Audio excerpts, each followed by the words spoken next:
Tātad tēma mums ir izglītība, izglītības civilizācija.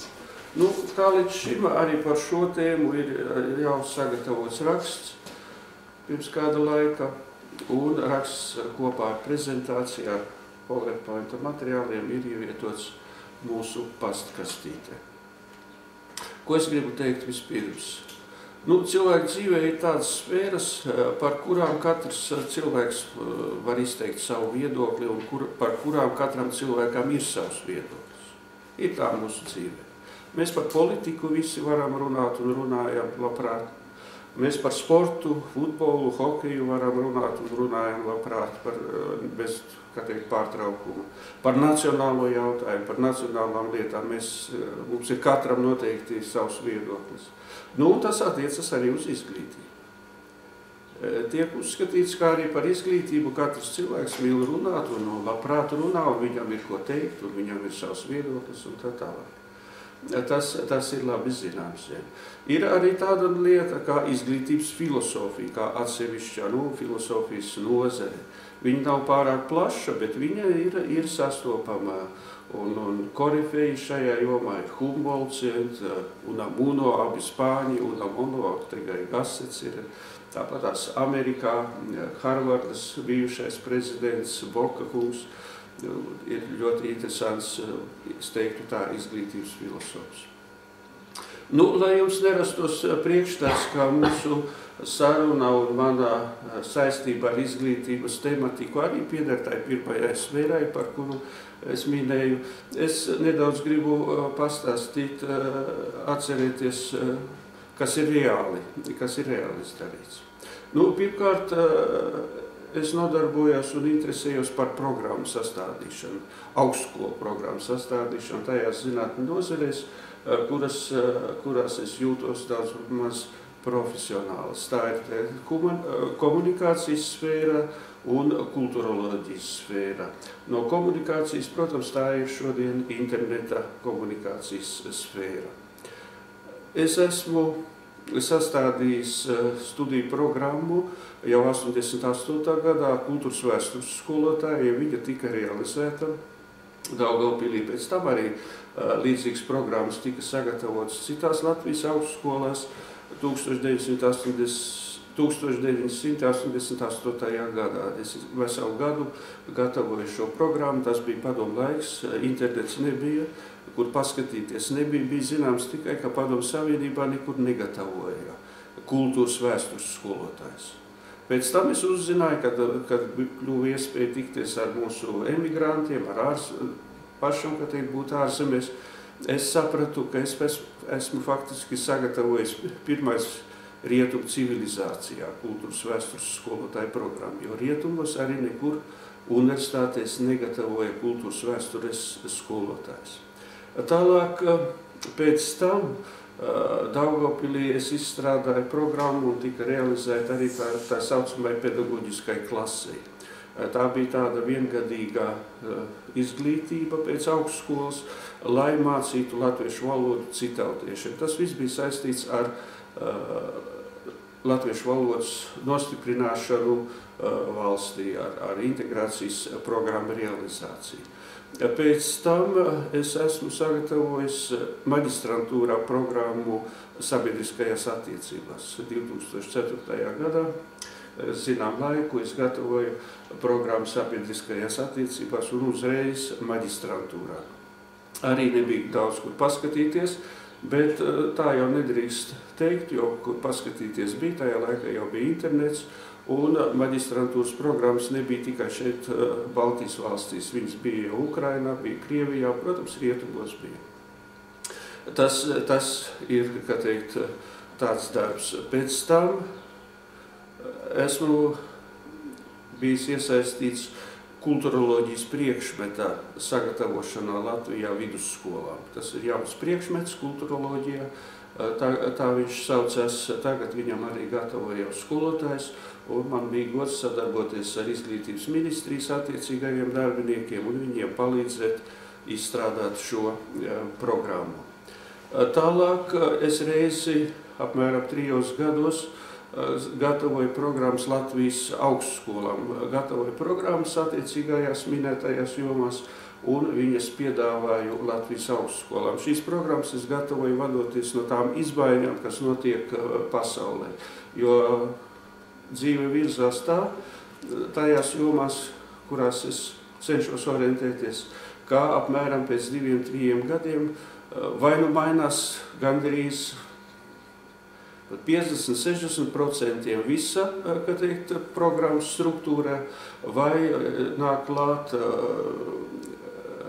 jāveido ir pilnīgi jauna programma, jaunas specialitātes ir jāveido, vai arī nāk klāt kaut kādi jauni, ļoti būtiski priekšmeti attiecīgajās programmās. Respektīvi, mūsu dzīve tagad attīstās tā, ka ik pēc 2-3 gadiem nākas ļoti pamatīgi revidēt esošo stāvokli, esošās programmas gan komunikācijā, gan arī humanitārajos priekšmetos, kas saistīti ar starpkulturālo komunikāciju, ar kulturoloģijas mācīšanu. Nu, un tagad, protams, arī ar interneta komunikāciju, ar interneta žurnālistiku, ar sabiedriskajām attiecībām un multimēdiju komunikācijām.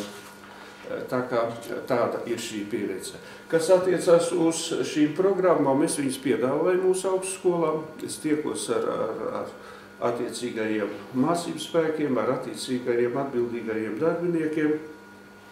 Arī mūsu augstskolā esmu piedāvājis regulāri šīs programmas. Nu, kādi ir rezultāti atšķirībā no kultūras vēstures, no pedagoģiskās klases, no maģistrantūras, kulturoloģijas, tiem piedāvājumiem?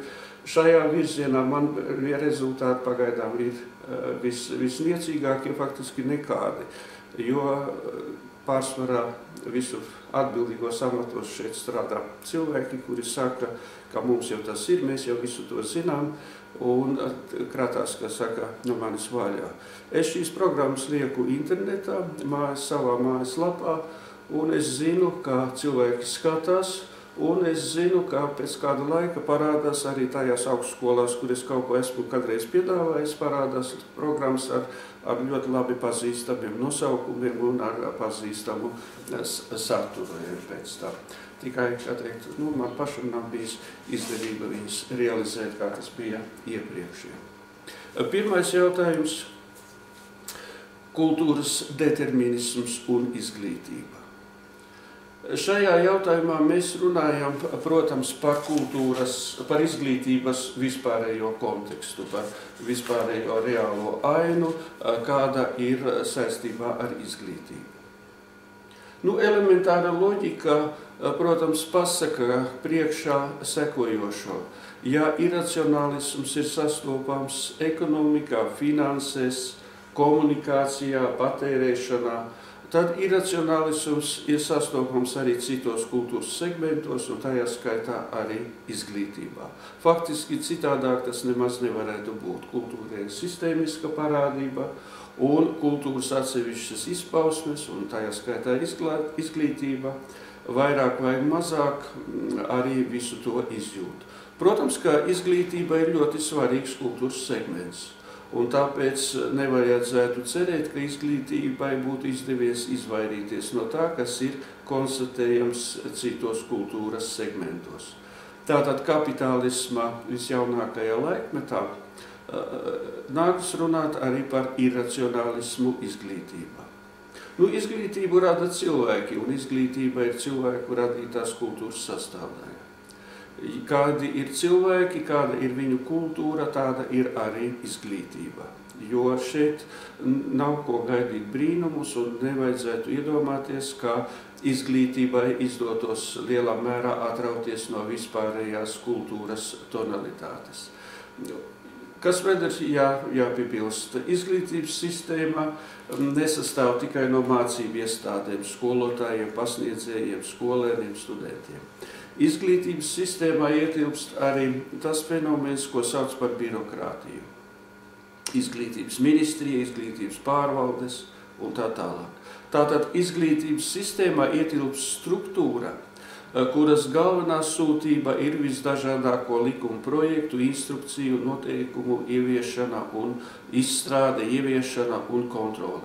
Birokrātijas klātbūtne izglītības sistēmā lielā mērā ir atkarīga no vispārējā birokratizācijas līmeņa attiecīgajā kultūrā.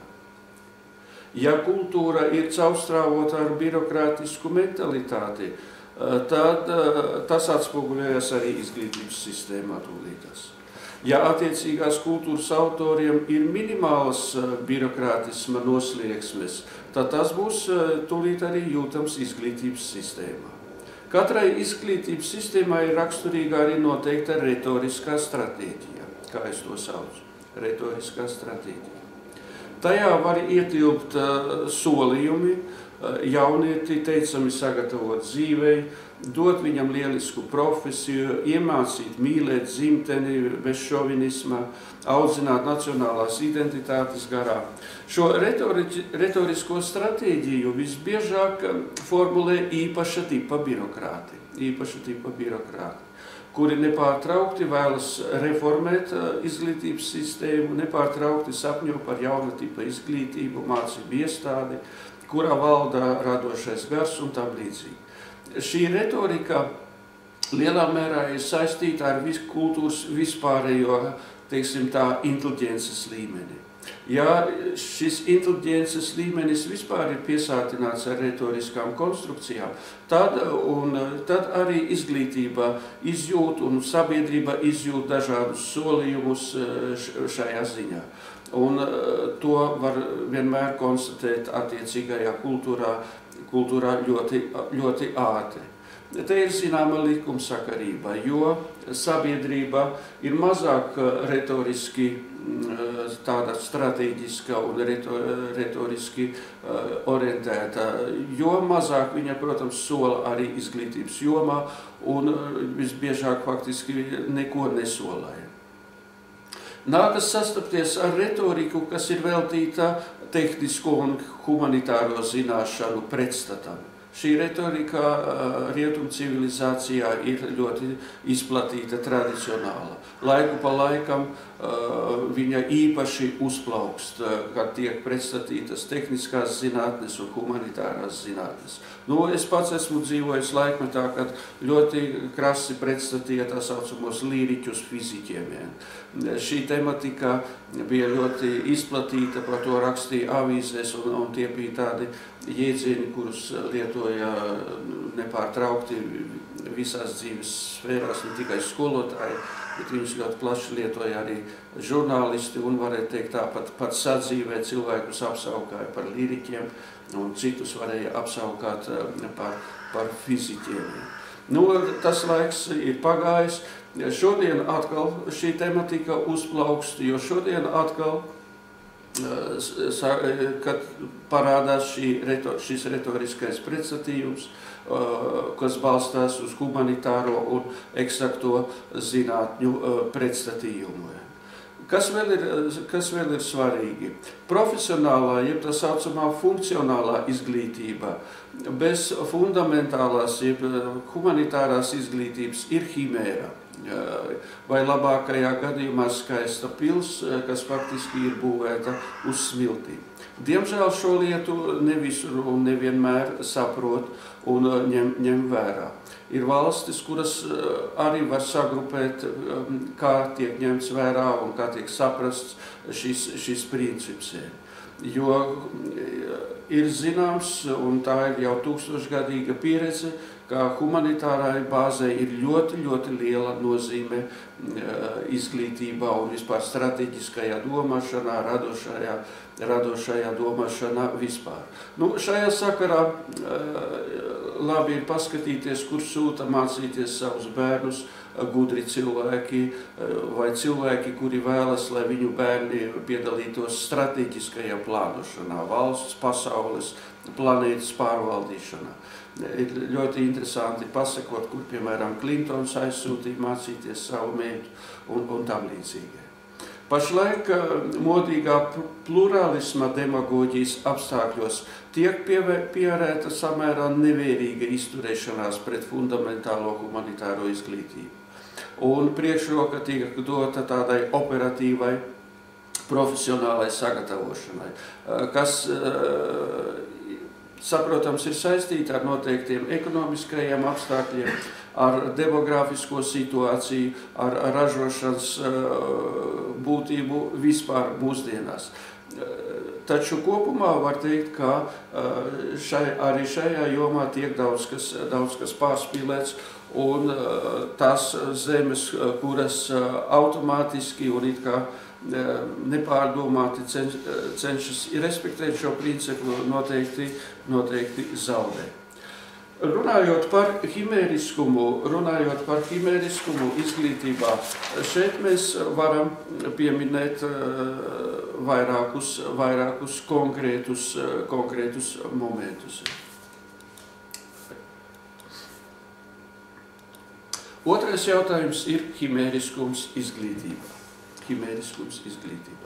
Kas ir himēra? Himēra ir man pašam tāds ļoti mīļš dzīvnieks, ir nezvērs, kas palīdz raksturot mūsdienu postmodernisma apstākļus, mūsdienu postmodernisma dzīvi vispār, un tajā skaitā, protams, izglītībā. Himēriskums šodienas sabiedrības izglītībā izpaužas dažādi. Piemēram, viņš izpaužas tajā ziņā, ka augstas skolas katru gadu absolvē simtiem tūkstoši jauniešu. Augstskolas katru gadu rietumu civilizācijā absolvē simtiem tūkstoši jauniešu. Taču kopumā darba ražīgumu pieaugumu tas neietekmē un neatsaucas arī uz dzīves labklājības palielināšanos. Jeb citiem vārdiem sakot, izglītotu cilvēku īpatsvars sabiedrībā neietekmē pozitīvi dzīvi vispār. Gluži pretēji, nemitīgi pieaug nabadzība, un mēs zinām, ka nabadzība šodien ir viena no visasākām un viena no visperspektīvākām problēmām, ja tā drīkst teikt, uz planētas. Un visa planēta un rietumu civilizācija, viss sociums arī dalās divās daļās – bagātie un nabagie. Tas ir saistīts lielā mērā un ar šo himēriskumu izglītībā, jo, kā jau es minēju, cilvēku ar augstāku izglītību skaits pieaug, taču kopumā pozitīvi dzīve neuzlabojas. Otrs moments, runājot par himēriskumu, ir sekojošais. Piemēram, Austrumeiropā intelektuāli žēlojas, ka himēriski ir mācību studija apstākļi. Austrumeiropā. Proti kopā mācās apdāvināti un gudri jaunieši ar deviantiem un pat krimināliem elementiem. Tātad kopā izglītību iegūst sabiedrības gaišākie prāti ar obskurantiem un pat dauniemiem. Šī tēma ir aktuāla Austrumeiropā, Krievijā, par Latviju arī var, protams, runāt, jo šodien tik tiešām es pats arī sastopos ar to, ka medicīniskās izziņas netiek prasītas, tiek prasīts tikai, lai samaksātu par mācībām, un ir cilvēki ar ļoti milzīgām tīri medicīniskām problēmām. Es esmu lasījis materiālus par Krieviju, kur šī lieta tiek analizēta, jo tur izglītības darbinieki atklāti raksta par savām problēmām, un turpat ir tā, ka turpat bruņoti cilvēki ienāk auditorijās un ar ieročiem rokā izcīna sev atzīmes un ieskaišu grāmatiņā un vispār diktē mācību procesu, kas, saprotams, ir ļoti, ļoti tāda drūma parādība. Par himēriskumu var liecināt arī Austrumeiropas atsevišķu valstu statistika, jo šie skaitļi arī atspoguļo nenormālu situāciju. Tā, piemēram, no Eiropas valstīm Latvijā ir vismazākais finansējums zinātnē. 0,38% no nacionālā koproduktā. Eiropā vidēji 1,98%. Tie ir skaitļi, kuri ir samērā veci, vairākus gadus veci. Taču tajā pašā laikā Latvijā ir vislielākais studentu skaits. vislielākais studentu skaits. Zinātnē vismazākais finansējums un studentu skaits vislielākais. Mēs ļoti labi zinām, ka augstskola un augstākā izglītība balstās uz zinātni. Ja nav zinātnes, tad nevar būt arī normāla augstākā izglītība. Tātad veselais saprāts tūlīt norāda, ka valstī kaut kas nav normāli. Himēriskums var atspoguļoties un atspoguļojas arī mācību literatūras un skolotāju kvalifikācijas paaugstināšanas jomā. Jo mācību grāmatas šodien raksta paši skolotāji atbilstoši savam intelektuālajam līmenim, erudīcijai un tādējādi devalvējot mācību grāmatas šo sfēru vispār. Tāpat tās Austrumeiropā mācību grāmatu izdošana ir bizness, ir pārvērsts par atsevišķu cilvēku biznesu. Par biznesu tiek pārvērsta arī skolotāju kvalifikācijas paaugstināšana, kad kvalifikācija atvēlētā nauda tiek sadalīta starp savējiem un skolotāju profesionālās kvalitātes paaugstināšana nevienu principā neinteresē. Himēriskums izpaužas arī iespējā mācīties par valsts budžeta naudu vai par savu naudu. Turklāt valsts finansētajās augstskolās tagad studijas arī notiek par naudu, jo administrācija ātri izmantoja nepilnības likumdošanā, lai pelnītu un savā starpā sadalītu nopelnīto naudu.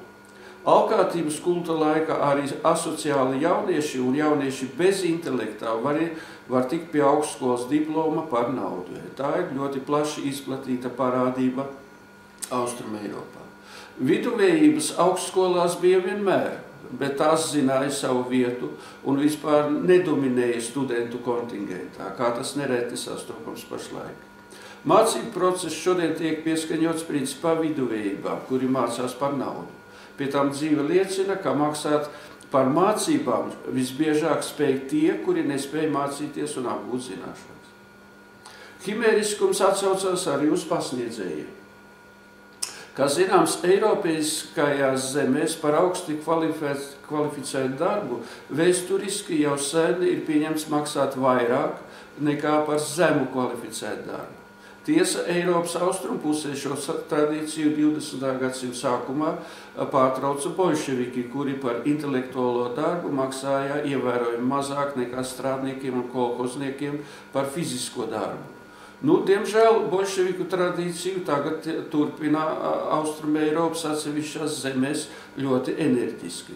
Jaunie biznesmeņi izglītībā turpina šo tradīciju, cenšoties izmantot lētāku darba spēku, nolīgstot pat tikai asistentus, lektorus un stundeniekus un nosakot pasniedzējiem fantastiski lielu slodzi, pat profesoriem vairāk nekā 10 lekcijas nedēļā.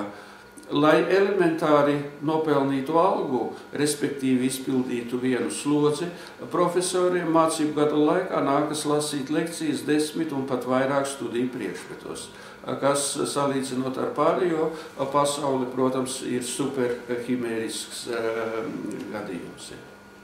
Kas, protams, liecina par izglītības politikas totālu degradāciju, nespēju vispār organizēt izglītības procesu valstī, jo tablīdzīgu eksploatāciju biznesmeņiem atļauj likumi. Latvijas likumi atļauj arī kontaktstundas, tā saucamās, tātad lekcijas, vairs nenormēt, jo saskaņā ar mūsu likumdošanu kontaktstundu skaits nav noteikts un principā var nebūt neviena kontaktstunda vairs, ja neviena lekcija.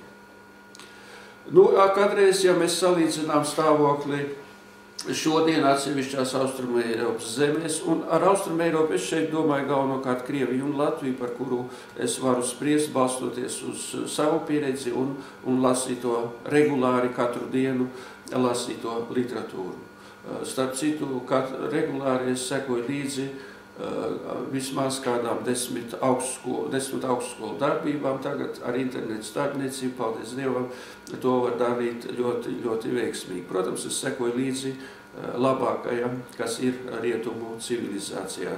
Tie ir kādi 2-3 Harvardas saiti, universitāšu atsevišķi centri, tā ir, protams, Oksforda, Kembridža, Londonas biznesa skolas, Bornemundas universitāte Anglijā, kurā ir pazīstama ar savu darbību komunikācijas zinātnēs. Alberts Einsteins kādreiz žēlojās, ka viņam ir milzīga slodze universitātē un viņš nevar nodarboties ar zinātni. Viņam bija 2 lekcijas nedēļā, 2 stundas nedēļā. No tā laika viedokļa tas, protams, bija ļoti, ļoti daudz. Man arī visi mani kolēģi, draugi, kuri strādā ārpus Latvijas un vispār ārpus Austrumu Eiropas, arī nesaprot to, ka ja es viņiem saku, ka man nedēļā ir 10 un vairākas stundas un ka es pasniedzu mācību gadu laikā 12 priekšmetus, viņi domā, ka es viņus jokoju. Bet tāds ir reālais stāvoklis. Pret pasniedzējiem tagad visbiežāk izturās kā pret izglītības pakalpojumu sniedzējiem. Grūti tāpēc ir tiem pasniedzējiem, kuri pret augstskolu izturās kā pret zinātnes un apgaismības centru, zinātniski izglītojošo centru, bet nevis izglītības biznesa firmu. Šodien no mums gaida ļoti bieži, lai mēs izturētos pret savu darbu, kā pret biznesu, pret izglītības biznesu, kā mēs strādājam biznesa firmā. Visi noteikumi, visa kārtība, visa atmosfēra ir biznesa firmas atmosfēra. Pasniedzējiem nākas pārkvalificēties darbam ar masu auditoriju, gatavojot primitīvas PowerPoint prezentācijas. Pētījumi vispār izzūd. Arī studenti netiek iesaistīti pētījumēs zināšanu kritiskā analīzē. Izglītības cenā nav iekļauti profesionālie pētījumi. Vecāki un studenti maksā tikai par pasniegšanu un infrastruktūru. Konkurences apstākļos aktuāls ir jautājums, kurš piedāvās lētāku izglītības pakalpojumu. Konkurencē faktiski uzvar tā, universitātes liek pēdiņās un akadēmija arī pēdiņās, kurām nav zinātnes un kuras pakalpojumi tāpēc ir lētāki. Tātad faktiski konkurencē uzvar masu produkcijas pircēja primitīvā izpratne un seklās vērtības.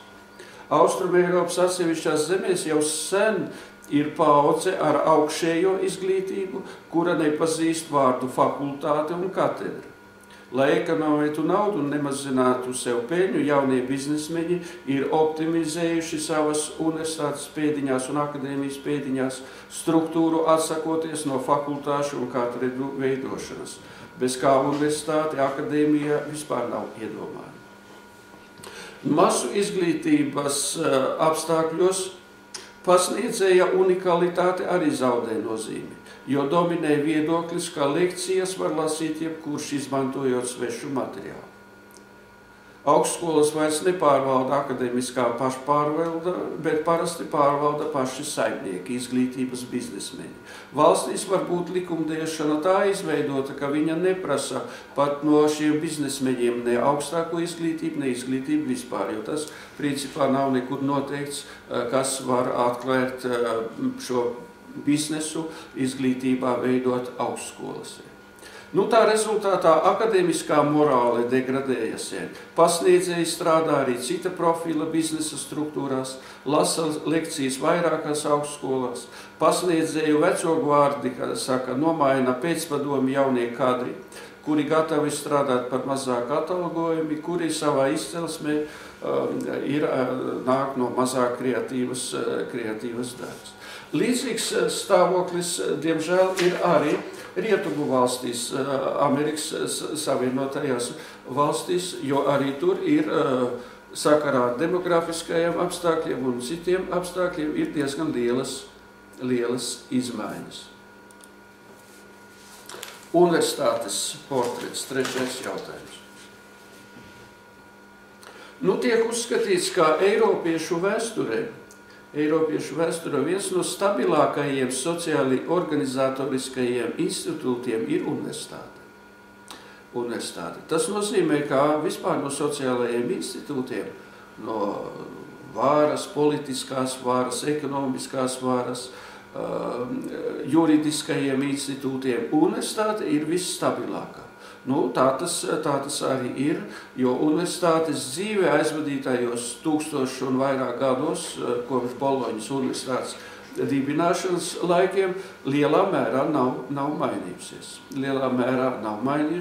Universitāte ir centusies visus šos gadsimtus daudz ko visus tos saglabāt, un daudz kas viņai ir arī izdevies. Jo universitātes šo kanonisko stabilitāti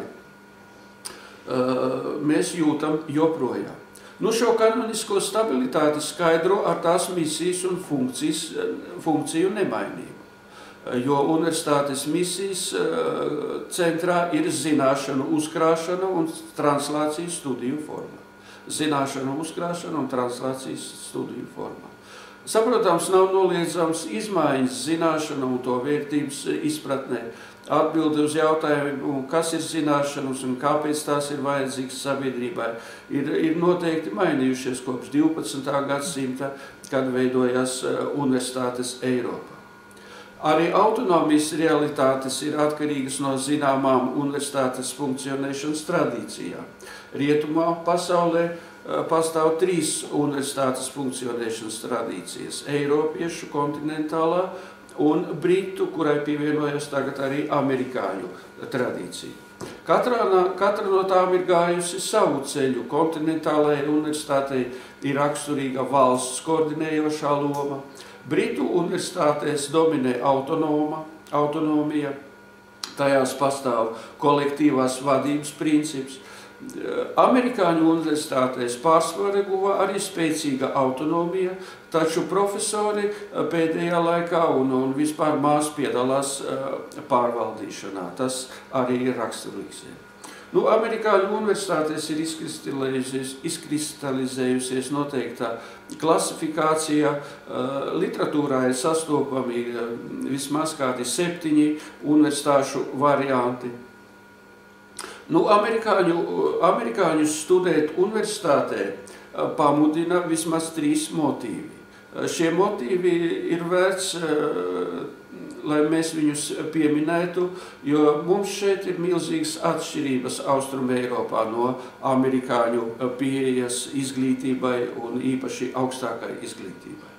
Kādi ir šie motīvi, kas stimulē amerikāņus mācīties universitātē? Pirmkārt, ar universitātes diplomu ir 2 reizes vieglāk atrast labu darbu. Ar universitātes diplomu ir 2 reizes vieglāk atrast labu darbu. Man ir diplomandi, kuri strādā par apkopējiem un ļoti laimīgi ir, un viņu dzīve pēc diplomu saņemšanas, bakalaura diplomu saņemšanas nav izmainījušies, un viņi šodien priecājas, ka viņiem vispār ir darbs. Viņiem blakus strādā arī maģistri, tāpatās par apkopējiem, un viņi jau strādāja kā studenti par apkopējiem un turpina arī pēc maģistra dokumenta saņemšanas strādāt par apkopējiem. Par 2 reizēm vieglāk atrast darbu nevar būt runas. Otrkārt, Amerikā ar universitātes diplomu ir krietni lielāka alga. Treškārt, amerikāņu sabiedrībā ir ļoti augstu ciena cilvēku ar universitātes diplomu, un tas nav salīdzināms ar bolševiku mentalitātes inficētajām zemēm šodien. Acīm redzamas ir izmaiņas algas ziņā. Tā, piemēram, ASV 1970. gadā cilvēks ar bakalaura diplomu saņēma par 24% lielāku atalgojumu nekā cilvēks ar vidusskolas atestātu. 98. gadā 56% lielāku algu, 2000. gadā 70% lielāku algu nekā cilvēks ar vidējo izglītību. Tātad šī starpība palielinās līdz mūsdienām. Taču mēdz būt arī izņēmumi attieksmē pret dzīves gaišajām perspektīvām Amerikā ar universitātes diplomu. To mēs arī labi zinām, un mums ir ļoti spilgti piemēri šajā jomā. Bills Gates, Pols Allens, Michaels Dells savā laikā pameta studijas un pievērsās savu oriģinālo ideju realizācijai. Kas vēl ir minēms noteikti runājot par universitātēm? Universitātes ir korporatīvisma institūti. Universitātes principā balstās uz korporatīvisma principiem. uz korporatīvisma principiem. Un tas ir ļoti svarīgi. Un tam ir gan pozitīva nozīme, un tajā apstākļi saskata arī negatīvu nozīmi, jo šis korporatīvisms nereti var novest līdz stagnācijai un līdz mācību procesa, statusu iegūšanas, zinātniskā statusa aprobācijas procesa stagnācijai, par ko šodien uztraucas un par ko faktiski uztraucas arī agrāk lielā mērā. Eiropā garīgā dzīve, kā mēs zinām, jaunu pavērsienu ieguva pēc tam, kad radās inteliģentu kaste, jeb inteliģentu kārta, kas notika apmēram pēc 13. gadsimta. Inteliģentu stāvoklis universitātēs un dzīvē vispār ir ļoti lielā mērā izmainījies. Viduslaiku inteliģents bija izglītots cilvēks, bet tas savukārt nozīmē, ka viņš nebija eksperts kādā šaurā specialitātē, kā tas ir šodien. Izmaiņas ir notikušas ļoti būtiski tieši šajā specializācijā. Tiek uzskatīts, ka Amerikas universitātes šajā jomā ir sasniegušas varbūt visaugstāko līmeni, jo Amerikā var būt ļoti, ļoti šaurs specialists, ļoti kompetents cilvēks noteikti savā jomā, bet ļoti, ļoti šaurā jomā. Un par pārējo viņš nezināja, var nezināt gandrīz neko. Un tādējādi nākas runāt par to, ka šī specializācija un šīs specializācijas liktenis ir īpaša tēma izglītības attīstībā jaunajos laikos un arī mūsdienās. Korporatīvisma process zināmu kulmināciju ir sasniedzis šodienas sabiedrībā, kad zināšanu korporatīvo formu ir pārklājis totāls merkantīlisms un kastas marginalizācija, kā šos procesus var saukt. Tā, piemēram, žēlabām par Amerikas universitāšu akadēmiskā personāla marginalizācija šodien ir hronisks raksturs, jo profesori Amerikā vai pelna naudu ar saviem projektiem, vai arī sapņojot par Nobela prēmiju, maniakāli nododas jaunu teoriju izdomāšanā. Amerikas universitātēs pat var nonākt līdz tam, ka lekcijas lasa asistenti un profesors nodarbojās tikai savā laboratorijā ar zinātni, jo to visu pieļauj universitātes kopējā darbība un visa tā viņu iekšējie noteikumi un arī valdošās vērtības. Profesori nodarbojās tikai ar zinātni. Austrumeiropā šodien privātajās izglītības biznesa firmās, protams, par zinātni vispār nav ko sapņot. Kas attiecās uz korporatīvismu un merkantīlismu izglītībā, tad merkantīlisms ir nonācis līdz tādai pakāpei tagad, kad pret zināšanām arī izturās kā pret preci, kuras mērķis ir radīt citas preces. Personības, prāta, domāšanas spēju formēšana ir aizmirsta, un izglītības biznesmeņus tas neinteresē. Galvenais ir pārdot programmu, pārdot kursu, meistarklasi. Turklāt visaktīvākie izglītības biznesmeņi dedzīgi popularizē savu izglītības moderno izpratni un māca arī valsti pret izglītību izturēties kā pret biznesu. Populārā neoliberālisma apstākļos tagad vēlas arī izglītību pārvērst par tirgus sastāvdaļu. Tas ir labi zināms. Šeit ir gan tīri objektīvi tādi, kā teikt, dabiski procesi, gan arī pārcenšanās. Jo cilvēki, kuri nevisai labi šīs lietas saprot un nav iedziļinājušies, ļoti bieži retoriski aicina izglītību strādāt saskaņā ar tirgus noteikumiem, un kad galvenais ir peļņa un šīs peļņas sadalīšana. 4. jautājums. Izglītība informācijas sabiedrībā. Mēs zinām, ka mūsdienu sabiedrību var saukt dažādi. Tajā skaitā viņu var saukt un viņu mēdz saukt par informācijas sabiedrību.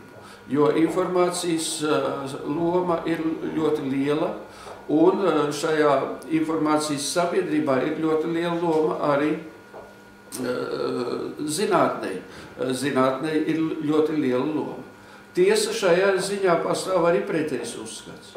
Ir viedoklis, ka informācijas sabiedrībā zinātnieka loma ir samazinās. Tā uzskata galvenokārt, protams, cilvēki, kuri šodien ieņem atbildīgus amatus, spēj ietekmēt izglītības politiku. Viņi propagandē viedokli, ka informācijas sabiedrībā galvenais ir informācijas radīšana, translācija, lietošana, un ka zinātnieka monopols uz zināšanām atkāpjas pagātnē. Tagad dažādas sociālās grupas pašas bez zinātniekiem var iesaistīties informācijas apritē. Turklāt mūsdienu mēdīju visuvarenības apstākļos izgaist robeža starp profesionālo, ikdienišķo, zinātnisko un pseidozinātnisko. Cilvēkiem ir arvien grūtāk nošķirt, kas ir zinātnisks, kāda ir informācija, vai tā ir zinātniska, jeb tā faktiski ir pseidozinātniska informācija. Klasiskajā izpratnē zinātnieks ir vienots ar zināšanu atklātumu un pieejamību visiem. Zinātnieks ir vienots ar informācijas brīvu apmaiņu. Zinātnieks ir vienots ar zinātniski tehniskā progresa liederīgu un sabiedrības vispārējais labklājības nodrošināšanu. Zinātnieks iemieso profesionālo zināšanu autoritāti sabiedrībā. Tagad zinātnieks vairs neasociējas ar minēto vienotību. Tagad ir modē zinātnieks biznesmenis. Es vēl pirms dažām dienām lasīju par ekonomikas zinātnes biznesu, kad ekonomikas zinātne vispār ir pārvērsta par biznesu, un kā ekonomikas zinātnieki, viņš acīmredzot, ja liek pēdiņās, citu neko nedara, kā apkalpo biznesu, un bizness viņiem pasūta dažādus pētījumus, kuru mērķis ir attaisnot dažādas mahinācijas, īpaši finansu sfērā. Un par ekonomikas zinātnes katastrofālo stāvokli, un tajā skaitā par ekonomikas zinātnes bizneskošanos, šodien saruna ir gan Atlantijas okeānu viņā pusē, gan arī šajā pusē. Tagad zinātnieks vairs neasociējas ar zināšanu ieguvi, ar tādā veidā, kādā zinātnieks tika iztēlots vēl pirms kāda laika. Zinātnieks tagad ir biznesmenis, veikls cilvēks, kurš ļoti labi izprot konjunktūru, cilvēks, kurš piedalās starptautiskajos projektos, kura zinātniskais ieguldījums tiek fiksēts un mērīts dolāros. Ja viņa ieguldījumam nav nekāda atdeve, nekāda peļņa, tad pret to izturas ļoti, ļoti nevienlīdzīgi. Nav noliedzams, ka šodienas zinātnieka negatīvo reputāciju veicina zinātnieku pašu līdzdalība, jo zinātnieki šodien iesaistās dažādās PR manipulācijās, smadziņu centru darbībā, politikā, mēdīju, infotainment un sportainment un tā tālāk glamorizētajās programmās. Amerikas Savienotajās valstīs šī problēma arī ļoti, ļoti asa, jo prezidentu Bušu laikā zinātne tika ļoti kompromitēta, un jo zinātniekus izmantoja dažādās politiskajās manipulācijās, un Obamam vajadzēja pielikt ļoti lielas pūles, jo viņš vēlējās, lai zinātnieki par viņu balsotu, vajadzēja pielikt ļoti lielas pūles, lai pārliecinātu, ka zinātnieki universitātes vairs netiks izmantotas politiskajās manipulācijās.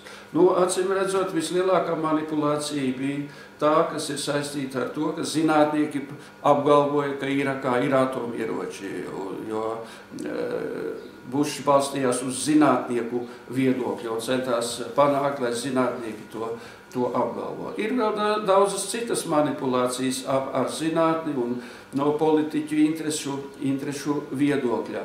Tādēļ Amerikā, ņemot visu to vēro, īstie zinātnieki norobežojās no tā un noslēdzās savās laboratorijās un neiesaistījās ne smadziņu centru darbībā, kas pamatā balstās, protams, uz zinātnisko potenciālu un kurš ļoti bieži apkalpo vai nu ekonomiskās struktūras, transnacionālās korporācijas vai politiskās struktūras, politiskās partijas, protams. Viena zinātnieku daļa, tā vērtīgākā zinātnieku daļa noslēdzās un centās izolēties, un Amerikas zinātne tādējādi sadalījās divās lielās kārtās - īstie zinātnieki un kā vēl varētu teikt, šie publiskie zinātnieki, smadziņu centru personāls. Nu, laikā, kad zinātniski tehniskā progresa augļus izbauda tagad katrs bērns vai jaunietis, vērojama it kā ir arī nesaprotama tendence pret vadošajās valstīs, proti mazinās zinātnieka un inženiera prestīžs. Pasliktinās fizikas un matemātikas mācīšanas līmenis skolās, kā rezultātā trūkst kadru pat armijai. Tā tas, piemēram, ir Amerikas Savienotajās valstīs, kur gudri cilvēki nesen izdomāja TV seriālu, lai jauniešos aktivizētu interesi par zinātni, matemātiku, eksaktājām zinātnēm runa ir. Programmu pārraidīja piektdienas vakaros, un no 2010. Gada organizēja arī ar datortehniku un cita veida mūsdienu tehniku saistītu veselu programmu.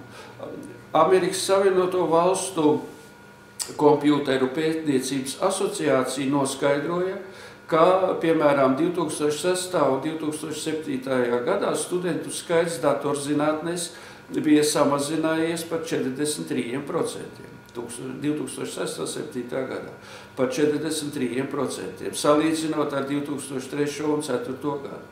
Tātad Amerikā pārtrauca, kas, protams, kas ir ļoti jocīgi un pārsteidz arī pašus amerikāņus, pārtrauca jaunieši doties studēt it kā uz ļoti modīgu un perspektīvu jomu datortehniku.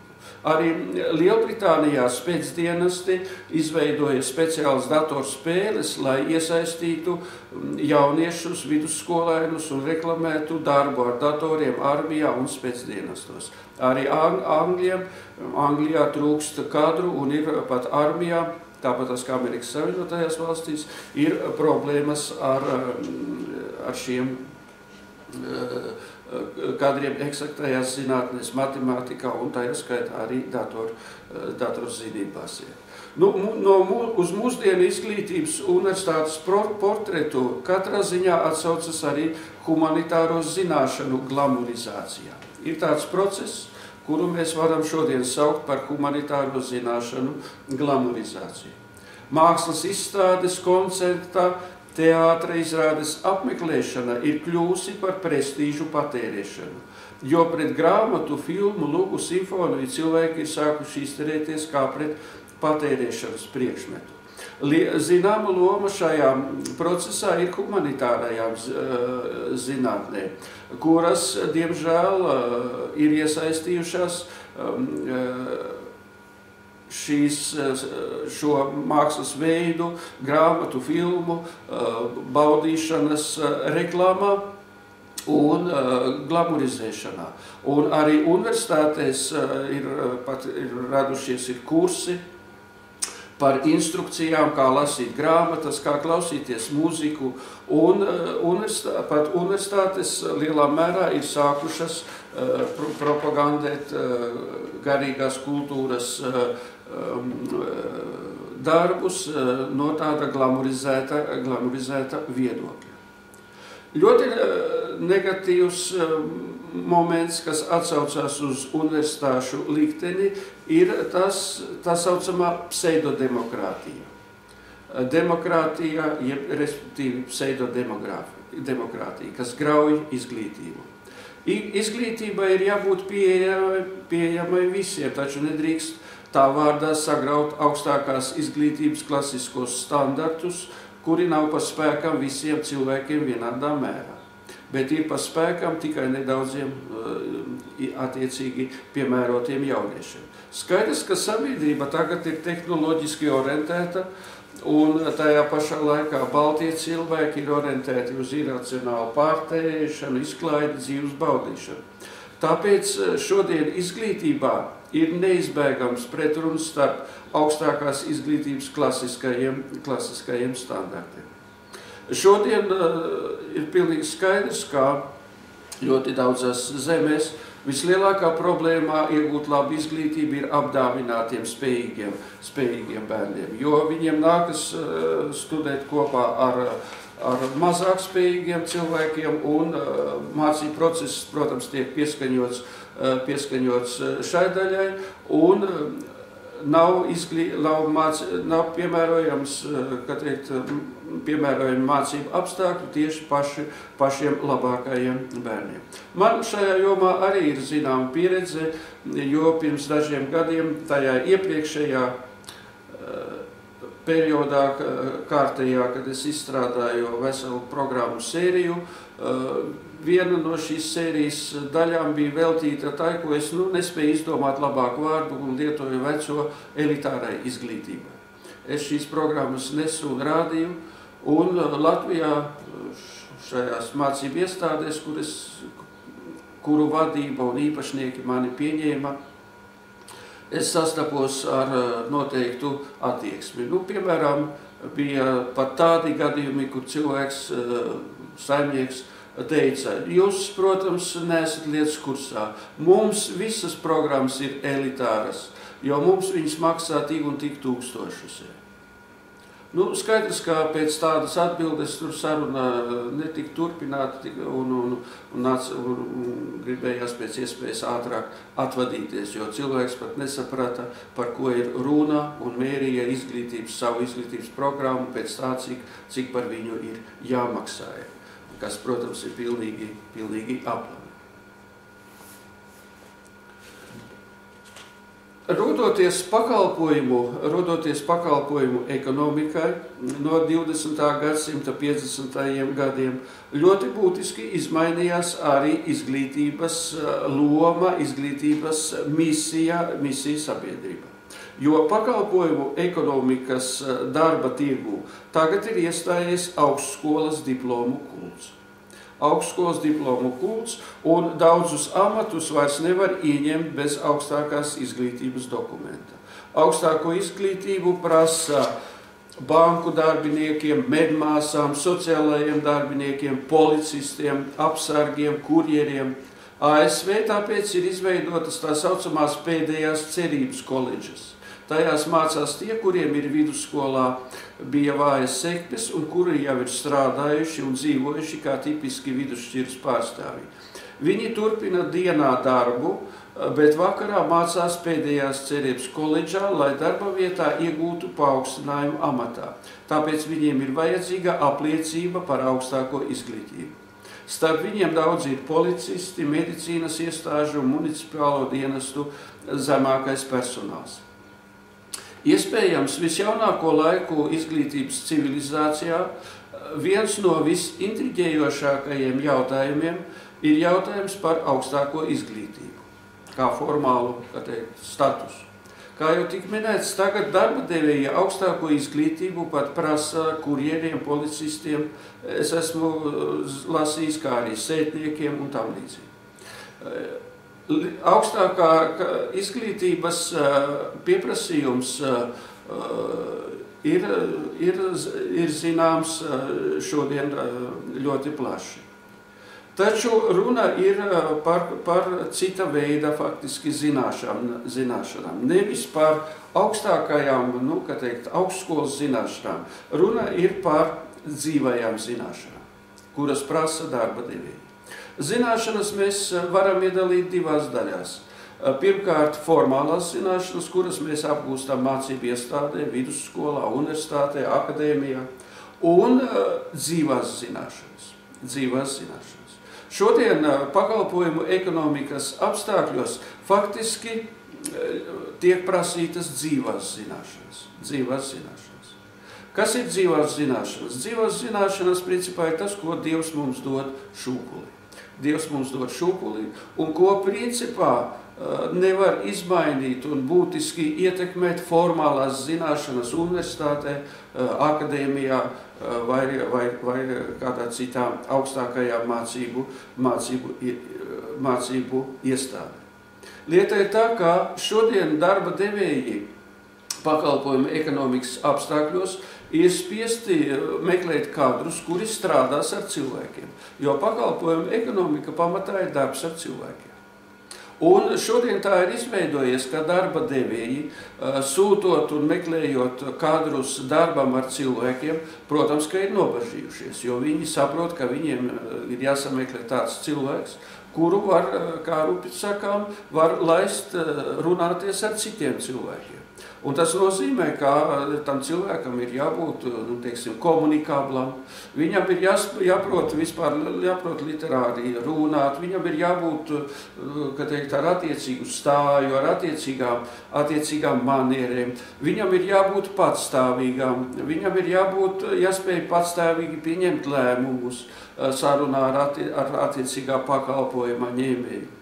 Darba devējs ir, protams, ļoti, ļoti uztraucies. Un darba devējs, protams, ir uztraucies, jo viņš saprot, ka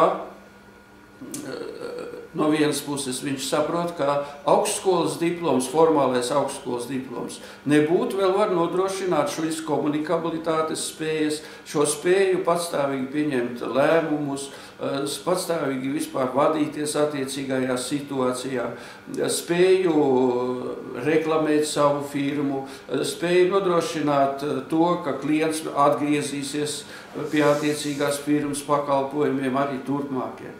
Darba devēji nodarbina jautājums, kā mērīt šīs dzīvās zināšanas.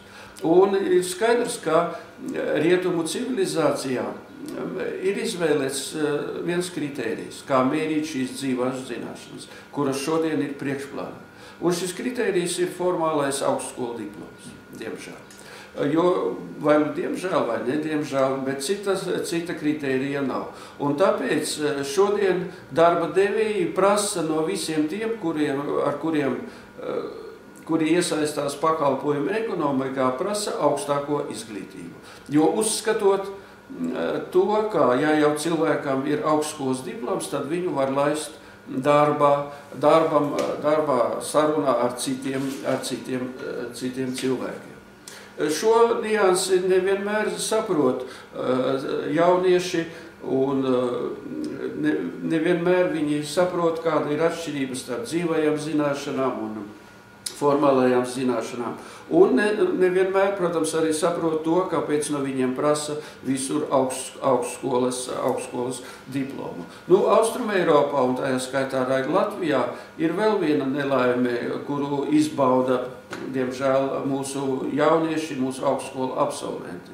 Darba devēji prasa darba pieredzi, kas, protams, arī ir himēriska pieeja, jo kā var prasīt no studenta darba pieredzi, un par himēriskumu man gribas to saukt arī tāpēc, ka šeit pilnīgi netiek domāts strateģiski, netiek domāts par kadru nākotni, un tā ir tikai, acīm redzot, kaut kāda forma, kā atkratīties no darba ņēmējiem, un lai izvirzītu vēl kaut kādus mākslīgus, nepamatotus kritērijus. Ir zināms, ka ir sfēras, kurās tā tas nav, un ir sfēras, kurās pārvalda strateģiski domājuši cilvēki, kuri saprot, ka ir jāaudzina kadri jau no paša sākuma, nevis jāiestaistās šo kadru audzināšanā tikai tad un veidošanā, ka to jau it kā kaut kur kāds cits ir izdarījis. Šajā gadījumā, ja mēs prasām pieredzi no cilvēkiem, nav saprotams, kur viņš šo pieredzi var iegūt, īpaši apstākļos, kad pēc augstskola vairs nevienam darbu negarantē. Runājot par izglītību, pēdējais jautājums ir izglītība un sociālā stratifikācija.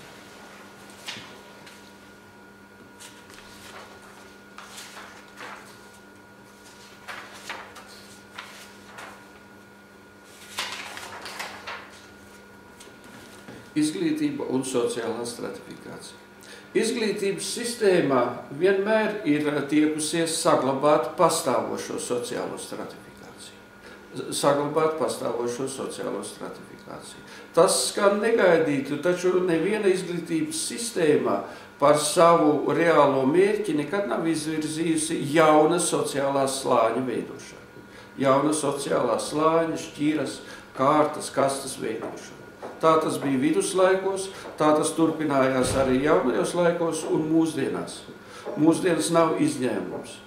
Saprotams, runa ir par konkrēti, reāli, izpildītu mērķi, bet nevis demagoģiski iluzoru retoriku par jauna cilvēka radīšanu, jauna speciālista radīšanu.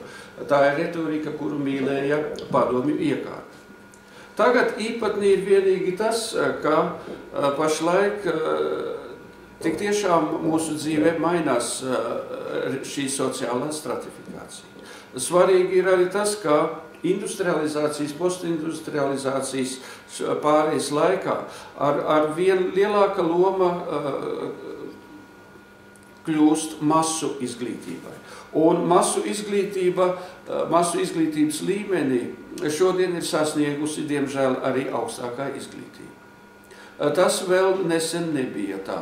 Un varētu pat teikt tā diezgan droši, ka rietumos tas nav arī tagad. Jo augstākā izglītība attīstās un vispār funkcionē kā masu izglītība, acīm redzot tikai Austrum Eiropā, atsevišķās Austrum Eiropas zemes. Jo augstākā izglītība Latvijā, Krievijā ir pārvērtusies par masu parādību. Sekojot līdzi šim procesam, vēl pirms kāda laika interesanti bija vērot, kādu pārsteigumu tas atstāja uz Krievijas iedzīvotājiem, uz Krievijas domājošo cilvēku daļu. Vēl pirms dažiem gadiem parādījās vesela sērija rakstu, kuros dominēja izbrīns par to, ka viņi konstatēja, ka Krievijā mums tagad ir augstākā masu izglītība, ka augstākā izglītība arī ir masu izglītība. Tas bija negaidīti viņiem, un mums šeit bija interesanti lasīt, kaut gan mēs paši šeit Latvijā arī ļoti labi saprotam, un skaitļi par to liecina ļoti uzskatāmi, ka augstākā izglītība ir pārvērtusies par masu fenomenu. Tam noteikti ir ļoti lielas sekas, ļoti būtiskas sekas. Un, ja tam sekos arī zinātniskās specializācijas masovizācija, aspirantūras, maģistrantūras, doktorantūras masovizācijā, un tādas tendences bija, kad jaunā paudze šeit vēl pirms neilga laika centās panākt, lai atver doktorantūras, lai varētu mēs štancēt masveidā doktorus, tad grūti ir pateikt, ar ko vispār beigsies tad ne tikai augstākā izglītība, bet arī zinātne kopumā. Jau tā tagad runā un parādās arvien biežāk raksti par zinātnes krīzi vispār, par pēczinātnes rašanos. Runājot par sociālo stratifikāciju un izglītību, noteikti nākas pieminēt, ka ir radusies tāda jauna sociālā identitāte, informācijas tehnoloģiju apkalpotājs slānis, ja tā saucamā virtuālā inteliģence. Tie ir cilvēki, kuri strādā ar datortehniku un kuriem ir daudz savādāki priekšstati par dzīvi, par zināšanām, par zinātnisko darbību, nekā citu zināšanu sfēru pārstāvjiem. Šī virtuālā inteliģence strādā citādāk, viņa ir ekonomiski citādāk strukturēta saimnieciskajā darbībā. Ļoti bieži viņi strādā mājās, viņiem ir milzīga patstāvība, iniciatīva, un darba laiks nenormēts, nav stingri fiksēts atpūtas pārtraukums un vispār darba vietas noformēšana, formas tērpu lietošana, starppersonālā komunikācija viņiem atkrīt.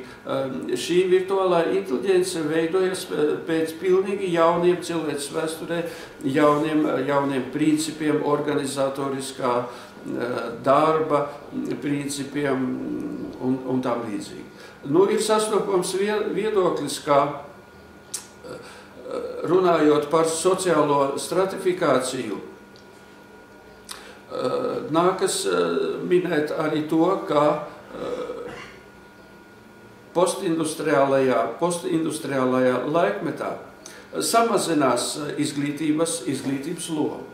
Un šajā ziņā arī ir ļoti daudz pētījumu par to, ka, teiksim, šodien, lai cilvēks kļūtu bagāts, un nav vajadzīga augstākā izglītība. Lai cilvēks sevi materiāli labi nodrošinātu, nav vajadzīga augstākā izglītība. Saskaņā ar Forbes veiktajām aptaujām no pasaules 500 bagātākajiem cilvēkiem augstākā izglītība nav 33%. 33%. Miljonāri nav augstākā izglītība. Tas ir ļoti liels skaitlis. Ja. Un tas arī rada noteiktu priekšstatu par izglītības likteni šī iracionālā kapitālisma laikmetā. Ko gribas teikt noslēgumā? Noslēgumā, protams, nākas runāt par to, ka mums notiek, kā saka zinātnieki, paradigmas maiņa vispār. Mainās sociāli ekonomiskā formācijā, kapitālisms ļoti būtiski mainās. Un stāvoklis pašlaik ir ļoti nestabils. Un tāpēc arī izglītībā nav jūtama kaut kāda stabilitāte. Jo šodien nav skaidra, kā saka, vispār sabiedrības identitāte. Kas mēs esam šodien, ko mēs gribam rītdien panākt. Jautājums par rītdieni vispār netiek pat dažkārt formulēts, nav nekāda interese par nākotni. Un tas atsaucas arī uz izglītību. Jo izglītība ir saistīta ar visu kultūru un saprotams, ka izglītība neeksistē atsevišķi un izglītība, un tajā skaitā augstākā izglītība, izjūt visas šīs pārmaiņas un ir spiest ar tām rēķināties un arī pati nonāk zināmā tādā apjukumā, kā rīkoties tālāk, kā pārveidot šīs lietas. Šo apjukumu pastiprina jaunās iespējas, tehnoloģiskās iespējas, mācīties distances formā, kas ļoti strauji attīstās pasaulē, izmantojot informācijas tehnoloģijas, to pašu datoru, PowerPoint un citas lietas, var mācīties no liela attāluma un vispār virtuāli, kā mēs sakām, mācīties, kad samaksā, reģistrējas, sūta darbus un saņem atzīmes un bez jebkāda tieša kontakta ar mācību iestādi, ar pasniedzējiem. Viss tas strauji attīstās mūsdienu pasaulē, un tas arī rada ļoti lielā mērā šo apjukumu. Paldies!